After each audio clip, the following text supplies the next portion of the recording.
Hi, I'm Mike Ebert. We're talking with Mike Licona, who is a New Testament historian with the North American Mission Board. And Mike, we've been talking about evidences for Jesus' resurrection, talking about applying the methods that historians use when they are trying to prove anything really happened historically or any person really existed, and how we can do that with Jesus' life and resurrection. And you've talked about some of the objections and how the evidence really overcomes a lot of those objections.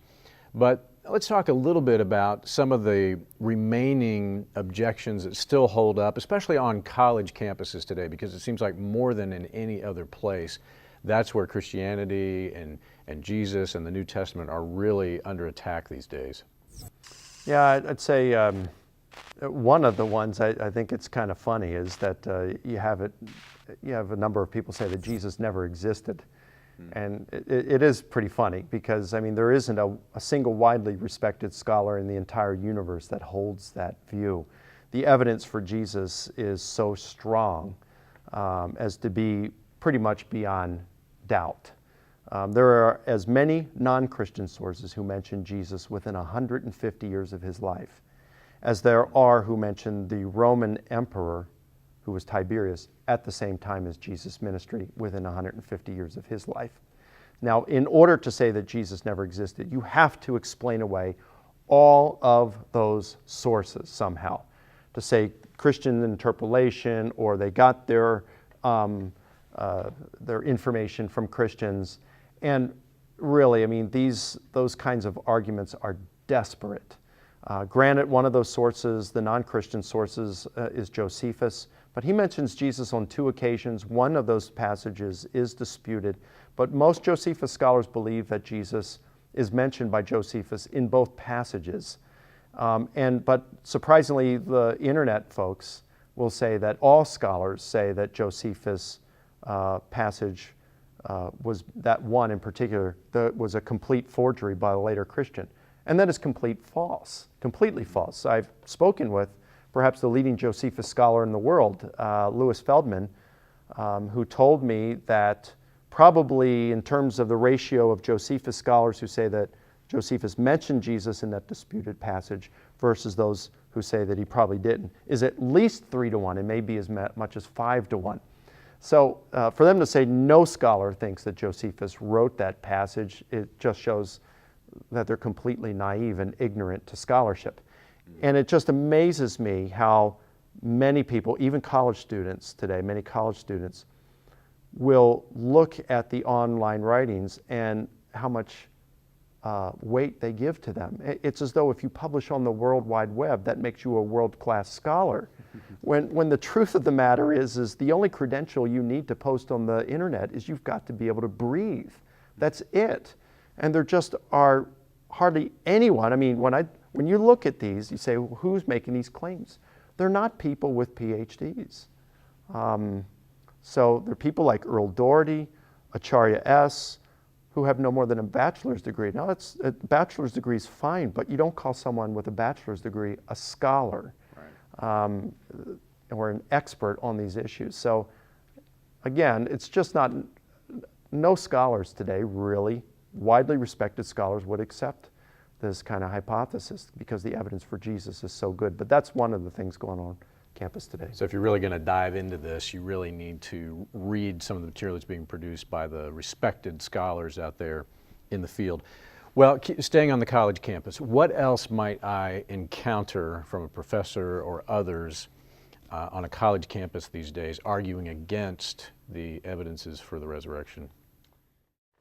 Well, I don't know that they'd come so much from a professor, but well, a professor might say something like the probability of Jesus rising from the dead is astronomically low, given, let's say, you've had 100 billion people approximately walk the face of the earth, and how many of them have been raised from the dead? So even if you don't a priori rule out that Jesus rose from the dead, it's still 100 billion to 1 that he did. And at first glance, that seems to be a decent kind of objection until you really think about it. It would be true to say the chances of Jesus rising from the dead by natural causes would be 100 billion to 1. But like we said in the previous segment, no one's really claiming that Jesus rose by natural causes. The claim is that God raised Jesus, and if God exists and wanted to raise Jesus, well, then the probability is 100%. Maybe I can give a little illustration to help with this. Let's say that my son, Zach, is 3 years old. Now, he's much older now, but say he's 3. And we're by a swimming pool, and they're doing an experiment and walking everybody who lives on the earth now, 6.5 billion people, on water to see if anybody can walk on water. And every single one of them sink. Nobody walks on water. Finally, my son Zach is up, and he's got to go last. And he says, "Dad, I can't do this." I said, "No problem, Zach. We can do this. Give me your hands." So he gives me his hands, and I don't know how much he weighs. At 3 years old, not much. And I said, "All right, Zach," and I hold him over the pool, and I said, "Go ahead and walk on water." And I walk along the side of the pool, and he walks on water. And he said, "Oh, wait a minute. That's cheating because you helped him. You were an external agent who intervened in the situation to help him do that." Exactly. Now you understand what I'm saying about Jesus. By natural causes, no, he's not going to rise from the dead. But if God wanted to raise him from the dead, then it's no problem for him. So the fact of 100 billion people not rising from the dead doesn't do anything to the probability of whether Jesus would have been raised from the dead. Now, of course, Mike, there are other stories out there in Greek mythology or wherever else of gods and goddesses that maybe rose from the dead and have stories similar to that of Jesus. Is that another thing that people might point to these days to argue against evidence for the resurrection? It is, not amongst many scholars today. In fact, T.N.D. Medinger, who wrote a book called The Riddle of Resurrection in 2001, he's a senior Swedish scholar. He said that pretty much today the universal consensus is to say there are no clear parallels of dying and rising deities that predate Jesus. Now, he took exception with that, and he thinks that there are 3, perhaps as many as 5. But you know, he loosely defines these things. Like one of those that he says is Baal. But the story of Baal, you know, you hear about Baal in the Bible. The story of Baal is he's the brother of another deity named Mot, and they're nemesis of one another. And so one day they're kind of taunting each other, and Mot says, "Well, Baal, you give up all your stuff, your powers. You're the storm god, the rain, the lightning, the wind, and come on down here and I'll show you who's your daddy." And so Baal says, "No problem," and he goes down there, and Mot swallows him. So how do we know this? How do we know Baal is dead? Because it stopped raining. So Baal's mom and dad find out about this. They see it's not raining. They say, "Oh, it must be Mot." So Baal's mom goes down and beats up Mot and says, "Let my son go." And he says, "No." And so she really beats him up. And he says, "All right, just let me go and I'll do it." So he ends up regurgitating Baal. And it's a few months later. Nobody sees him, no appearances or anything. But how do you want to know how they know he's alive? It's raining. So it's a way of explaining the seasons just in antiquity. A story kind of like, "Mom, what's thunder?" Well, it's the angels bowling in heaven, you know, that kind of thing. That's what the tale was told about. That's not the same kind of thing as the resurrection of Jesus, where the early eyewitnesses were willing to suffer and die because of their conviction that Jesus had been raised. So that's one problem with it. Another problem is that parallel details can be found in just about anything. Think about this. We're all aware of an airplane that took off from Massachusetts early one morning, and between 9 and 10 o'clock in the morning flew into one of the tallest skyscrapers in the world in New York City, somewhere around the 78th, 79th floor, and killed everybody on board and many working in the building at the time. You know what I'm talking about, right? Sure. Yeah, it's when the B-25 flew into the Empire State Building on July 28th, 1945. Oh, actually, that's not what I thought you were talking about, but... But that's exactly, all of those details I just gave were the same things that match precisely with the 767 flying into the South Tower on 9/11, which you were thinking of. 1,000 years from now, you might have some revisionist historians who say, well, 9/11 never really happened because that was just patterned after the Empire State Building incident, which really did happen. You can look online and find all kinds of photos and testimonies and all this. So, so one, just because it's very similar in its details, doesn't discount the other. And someone could say about 9/11, say, well, wait a minute, the collapse of the Twin Towers, that was symbolic of the collapse of the American economy, which happened shortly thereafter.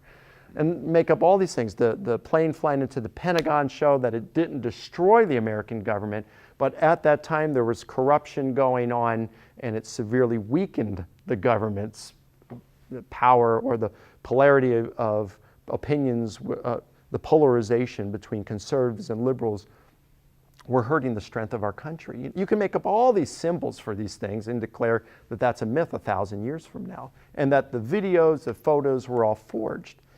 But you have to show that there's a causal connection between the two. You have to show that there was a cause that made this a myth after the other, rather than just striking coincidences. And that makes it really difficult for those who would say that these striking parallels between this and some other myths, of which there are not too many, really, of dying and rising figures in antiquity, that this one copied from the other. So there are real problems there. And one final thing I would add to that is the early Christians who were debating over whether the Jewish law of circumcision and eating meat sacrificed to idols, that people were sensitive still to following these things and wondered whether Christians still needed to. Are we really to think that these same Christians borrowed wholesale from pagan myths and legends and made up the Christian religion, the biggest event in the Christian faith, based on pagan myths? It just doesn't fit the facts.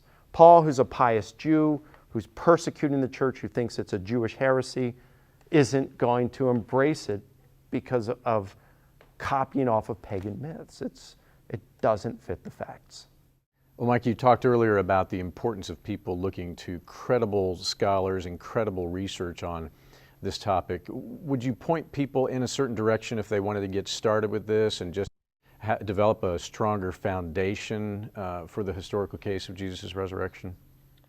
Sure. The first thing I'd refer them to would be our website, fortruth.net, the numeral 4, truth.net. And here we've got some really good scholars like Gary Habermas and Craig Evans, who have written on various issues related to the resurrection of Jesus or the truth of Christianity. In general, we've got a whole section on Jesus. We've got one on the Bible, the trustworthiness of the Bible. We've got one on science, written by top-shelf scientists and philosophers of science. We've got one on God, a section on God that deals with the problem of evil and evidence for God and answering arguments against God. We've got a section on world religions, one on cults and denominations and things like this. So folks can get a lot of their questions answered through that website. If they're more interested in, say, studying about the resurrection of Jesus, they can watch a number of my debates on there to see how this holds up to answering some of the skeptics like Bart Ehrman, like a Richard Carrier, like a Dan Barker, and others on the fortruth.net website under the Jesus section and his resurrection. If they want to read some books, Gary Habermas and I co-authored a book together that's a self-study course on the resurrection. Comes with software and a video game that helps you master the information in the book, called The Case for the Resurrection of Jesus. If they really, really, really want to get into a lot of details with the resurrection of Jesus and go very deeply with it, they can read N.T. Wright's book called The Resurrection of the Son of God, 2003 book, a little over 800 pages in it, or my book that just came out this year or in 2010, called The Resurrection of Jesus, A New Historiographical Approach, which is 718 pages. So both those books are going to cover a whole lot of issues related to the resurrection of Jesus.